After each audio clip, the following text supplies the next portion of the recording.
Assalamualaikum warahmatullahi wabarakatuh. Perkenalkan, nama saya Dionysius Demalio, Prodi S1 Kesehatan Masyarakat, jurusan Epidemiologi.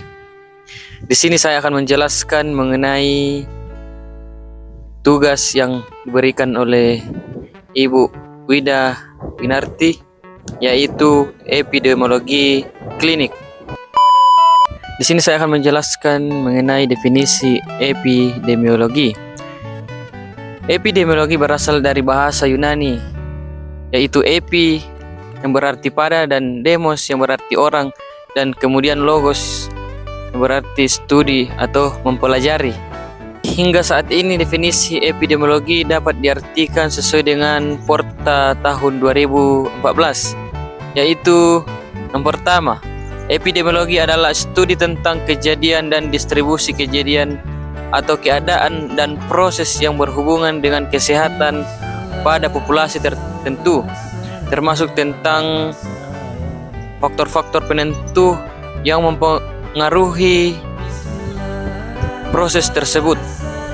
Kemudian yang kedua, studi yang mencakup pengawasan, observasi, pengujian hipotesis dan penelitian, analisis, dan eksperimen.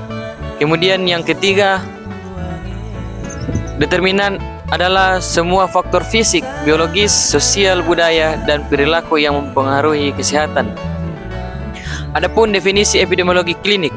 Epidemiologi klinik adalah penerapan prinsip epidemiologi populasi untuk pelayanan klinis pasien. Kemudian epidemiologi klinik merupakan ilmu yang berasal dari dua disiplin ilmu kedokteran klinis atau clinical medis dan epidemiologi. Disebut klinikal karena epidemiologi klinik bertujuan membantu klinis untuk membuat keputusan klinis dengan lebih baik untuk pelayanan pasien, menyangkut diagnosis, kausa, prognosis, terapi maupun pencegahan. Epidemiologi klinik disebut epidemiologi karena semua prinsip, konsep, dan metode yang digunakan untuk membuat keputusan klinik pasien diadopsi dari prinsip, konsep, dan metode kuantitatif epidemiologi populasi.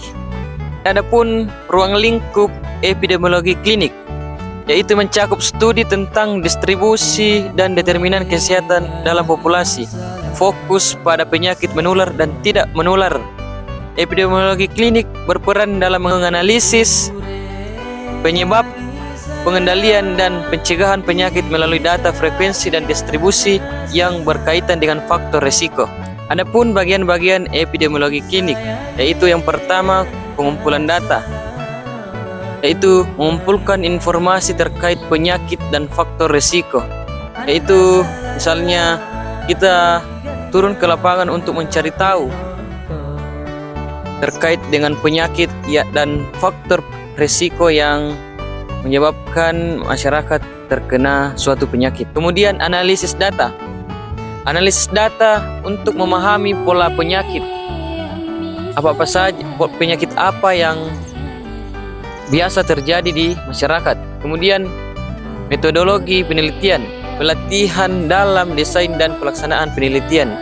Ini memerlukan pelatihan untuk melaksanakan suatu penelitian.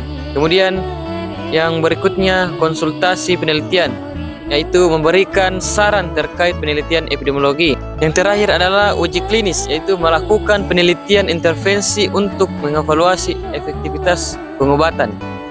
Ini dilakukan untuk bagaimana caranya untuk mengintervensi suatu penelitian yang telah kita lakukan sebelumnya.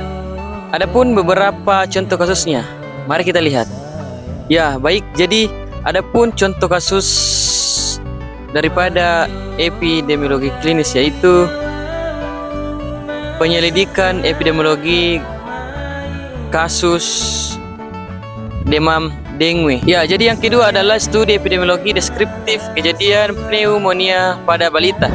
Kemudian yang ketiga adalah gambaran epidemiologi kasus campak. Adapun hubungan epidemiologi klinik dengan perilaku. Ya, jadi hubungan epidemiologi klinik dengan perilaku adalah Epidemiologi klinik fokus pada penerapan prinsip-prinsip EPID, yaitu seperti praktek medis, kemudian menilai penyakit di tingkat individu maupun komunitas untuk mendiagnosis dan pengobatan.